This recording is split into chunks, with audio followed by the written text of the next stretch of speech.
The story kicks off with Null, the god of darkness, betrayed by his own creations, the symbiotes. They locked him away in an empty void, but he's been plotting his comeback ever since.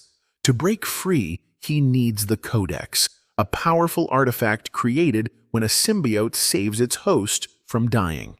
To get it, Null sends out his loyal monsters, the Xenophage, to track down the symbiote holding it. Now, the symbiotes are in trouble. Will they survive? Or will they fall back under Null's control?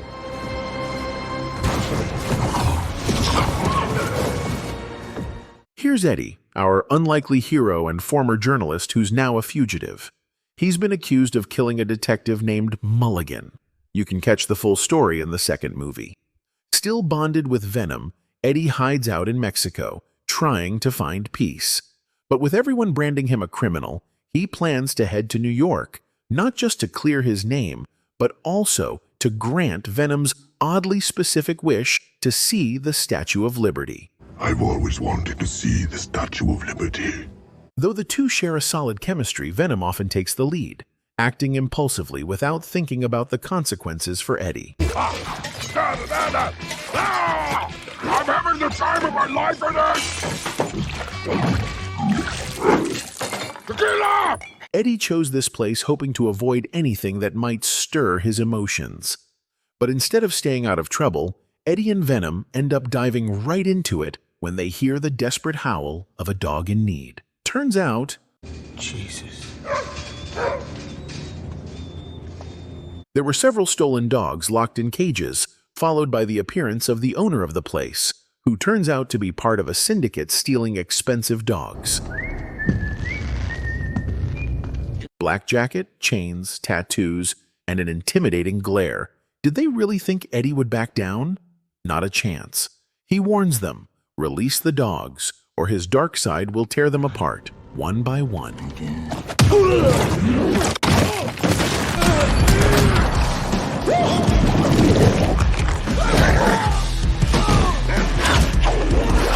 And just like that, the four thugs are terrified when Venom reveals his true form. But then, hilarity ensues as Venom fumbles to deliver their signature line, completely out of sync. We are. We're Venom! No, are we? We are Venom. After devouring the thugs, Eddie and Venom move on, unaware that General Strickland's unit has arrived at the bar. They collect a symbiote sample left behind to study at Area 51.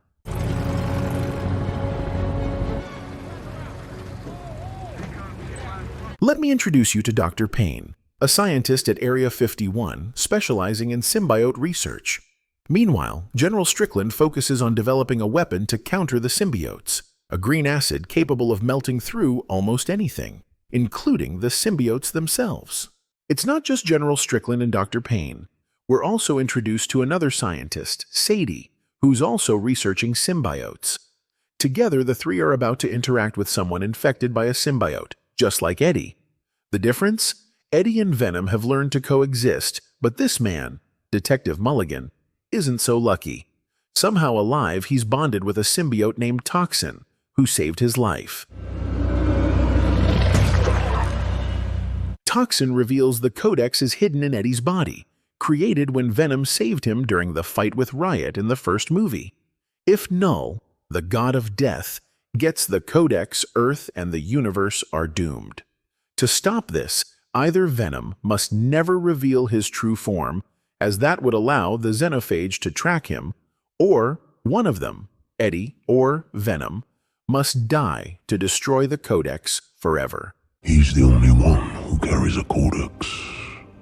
The end is now. At this moment, Eddie and Venom are outside a plane, flying through the sky. Struggling to maintain his human form, Eddie asks Venom to take over. But as Venom transforms into his true form, the Codex inside him is activated. What is that? Oh!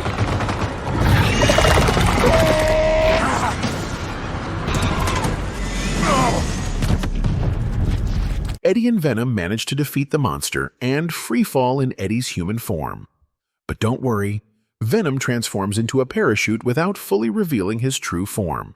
As the monster regenerates from the plane's engine, Eddie lands safely. Venom explains the codex inside them and how it was created.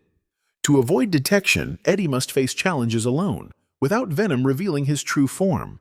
Finding themselves stranded in the middle of nowhere, they need a quick way out. With no option to take over Eddie's body, Venom jumps into a horse. And here's what happens next.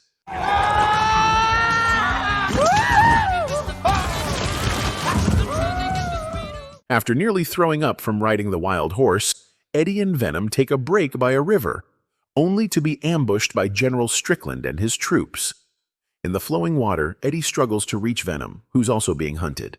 And then...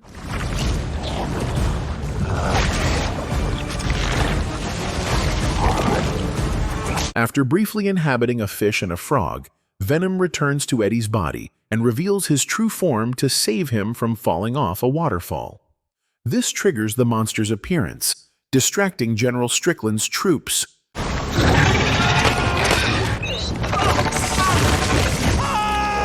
After escaping by sacrificing the general's men, Eddie and Venom continue their journey. This time, they meet a kind family, let's call them the Martins, on vacation, who offer them a ride to Vegas. This is Major Tom to ground control. Arriving in Vegas, Eddie and Venom are unsure of their next move. But Venom insists on checking out a casino, so Eddie steps into one of the establishments. With his dirty, shabby appearance, Eddie is immediately kicked out. Annoyed by the bouncer, Venom decides to step in and lend a hand. And then... That didn't mean knock him out. What are you doing? by chance, Eddie spots a heavily drunk visitor relieving himself in the bushes. Taking the opportunity, Eddie grabs the man's outfit and gains entry into a casino. I forgot some good old loving and I got some in store. Eddie, under Venom's influence, acts oddly and breaks a slot machine. By chance, they meet Mrs. Chen, the convenience store owner from the first movie, one of the few who knows about Venom. To celebrate, she invites Eddie to dance. When he refuses, Venom recklessly takes over his body, activating the Codex. And then...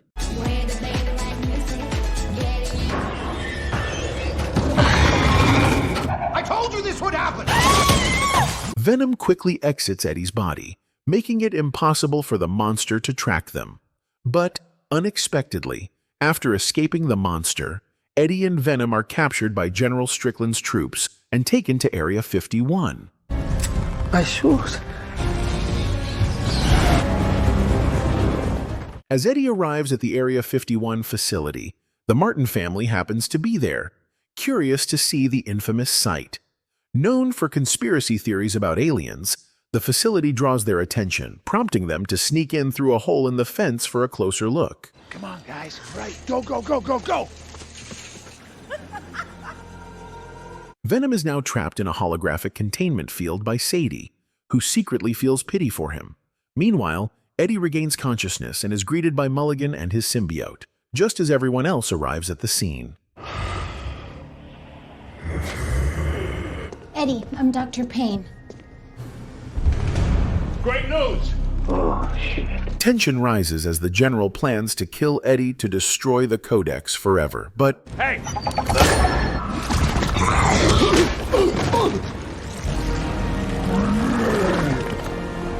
Sadie secretly frees Venom to help Eddie. But as Venom transforms into his true form, the monster appears. Mulligan tries to help, but ends up as the symbiote's first victim. Venom, run! Unable to defeat the monster alone, Venom asks Sadie to release all the symbiotes.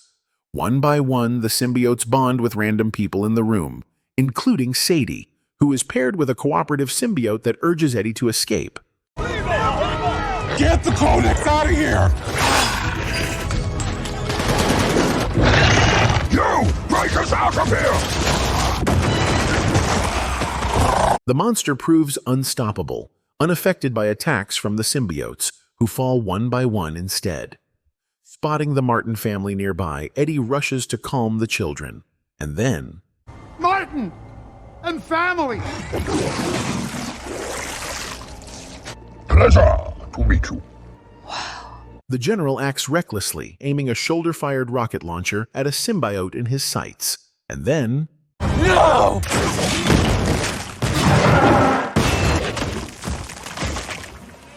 because of the general's recklessness, one of the Martin family members narrowly escapes harm, while a symbiote is killed by the rocket.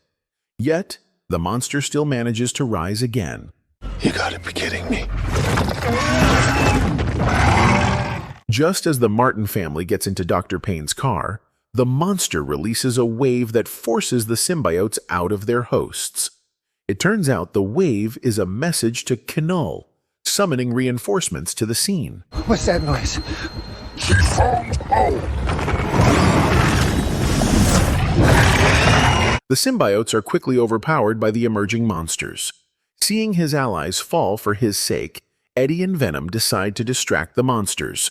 They hop on a motorcycle and instruct the general to follow them in a helicopter.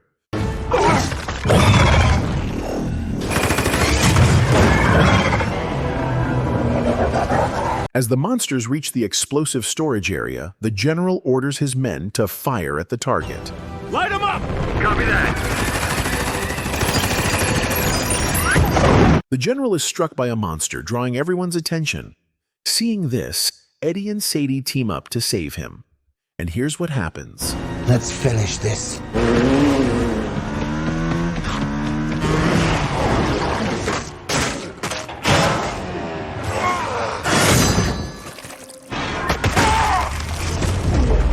I got you. The general is lucky to survive and is quickly taken to safety. Meanwhile, Eddie is captured by a monster intent on eating him.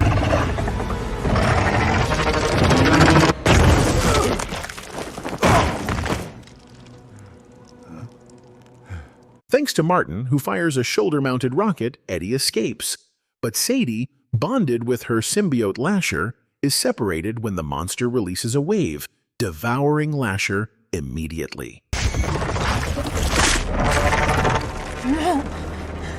With all the symbiotes gone except Venom, Eddie realizes he has no choice but to sacrifice himself, destroying the Codex forever. Their journey seems to end here, with Venom still grumbling about never getting to see Lady Liberty.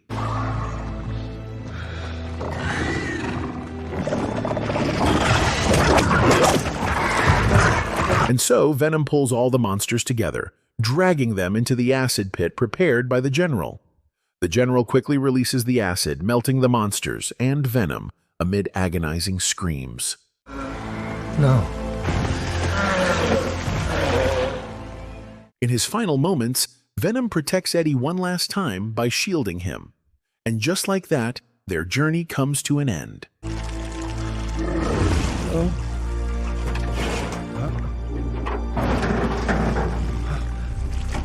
It's just bye for now.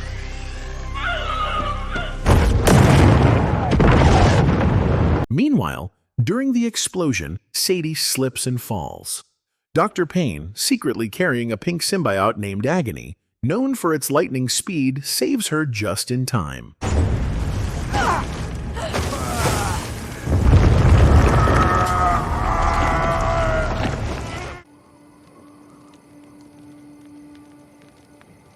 With everything settled, Eddie is taken to New York, now free of all charges.